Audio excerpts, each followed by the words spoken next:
நாமக்கல் கடலூர் வந்தே இப்போ தான் பார்த்திங்கன்னா ஒரு 4 days தான் இருக்கும். அது கூட இன்னும் முழுசாக முடியல. அதுக்குள்ளே மறுபடியும் ஒரு ஃபங்க்ஷனுக்கு வந்து இன்வைட் பண்ணிட்டாங்க. ஸோ முக்கியமானது கிளம்பியே ஆகணும் அப்படிங்கிற சுச்சுவேஷனில் நைட்டே பார்த்திங்கன்னா கிளம்பிட்டோம். நைட்டு கிளம்பிட்டு பார்த்திங்கன்னா ஏர்லி மார்னிங்லாம் வீட்டுக்கு போயாச்சு. வீட்டுக்கு போனதுக்கப்புறம் உடனே கொஞ்சம் நேரம் தூங்கி எழுந்திரிச்சிட்டு அப்படியே கிளம்ப ஆரம்பித்தாச்சு. இங்கே கிளம்புனதுக்கு பார்த்திங்கன்னா நான் இந்த ஜுவல்லெல்லாம் மாட்டுறதுக்குள்ளேயே எனக்கு போதும்னு ஆகிடும். அது இந்த ஜிமிக்கி நம்ம பார்த்திங்கன்னா எப்போ பாரு குட்டியாக தான் எதை போடுவோம். இந்த ஜிமிக்கிலாம் மாட்டுறதுக்குள்ளே ரொம்பவே வலி எடுத்துக்கும். ஆனாலும் நம்ம ஒரு நாள் ஃபங்க்ஷனுக்காக இதெல்லாம் கண்டிப்பாக பண்ணி தான் ஆகணும். அப்போ தான் நம்மளும் ஒரு பொம்பளை பிள்ளையை ஆக்ட் பண்ண முடியும். அப்படிங்கிறதுனால நானும் எல்லாத்தையும் மாட்டிக்கிட்டு கிளம்பிட்டேன். என்னோடய பையன் எனக்கு மேலே இருக்கான், அங்கே குத்துது இங்கே குத்துதுங்கிற மாதிரி அவனை கன்வின்ஸ் பண்ணி கூட்டிகிட்டு போகிறதுக்குள்ளே போதும்னு ஆகிடுச்சு. அது கடைசியாக அந்த கழுத்துக்கிட்ட இருக்கிற பட்டனை அவுத்ததுக்கப்புறம் தான் அவனுக்கு இன்னும் கொஞ்சம் நிம்மதியானா.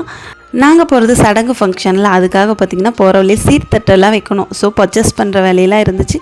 காலையிலே பார்த்திங்கன்னா கொஞ்சம் கடையெல்லாம் இல்லை, நேரமாக போனனால அப்புறம் ஏதோ ஒரு சில கடை மட்டும் இருந்துச்சு. கண்டுபிடிச்சி வாங்க வேண்டியதெல்லாம் வாங்கிட்டு வந்து எல்லா ஃபங்க்ஷனுக்கும் கலந்துக்கிட்டாச்சு.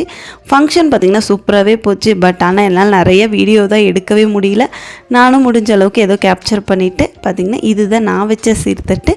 எல்லா ஃபங்க்ஷன்லாம் முடிச்சுட்டு கிட்டத்தட்ட பார்த்திங்கன்னா எங்கள் சொந்த ஊரே நாமக்கல் தாங்கிறனால நிறைய சொந்த பந்தங்களாக இருக்குல்ல, எல்லாத்தையும் பார்த்துட்டு நெக்ஸ்ட்டு பார்த்திங்கன்னா தம்பிக்கு வர வழியிலே செப்பல் இல்லை, அதனால் அவனுக்கு ஒரு செப்பல் எடுக்கலாம் பார்த்தா அவனே எல்லாத்தையும் செலக்ட் பண்ணிக்கிறேன் அப்படின்ட்டான்.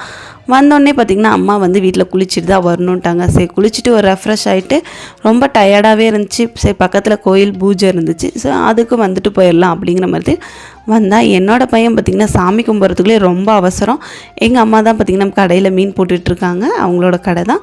மீன் சாப்பிட்டே தான் அவன் அப்படிங்கிற மாதிரி அடம் பிடிச்சான். சரி நான் அவனுக்கும் ஊட்டி விட்டாச்சு. நம்மளோட விளாக் பிடிச்சிருந்தா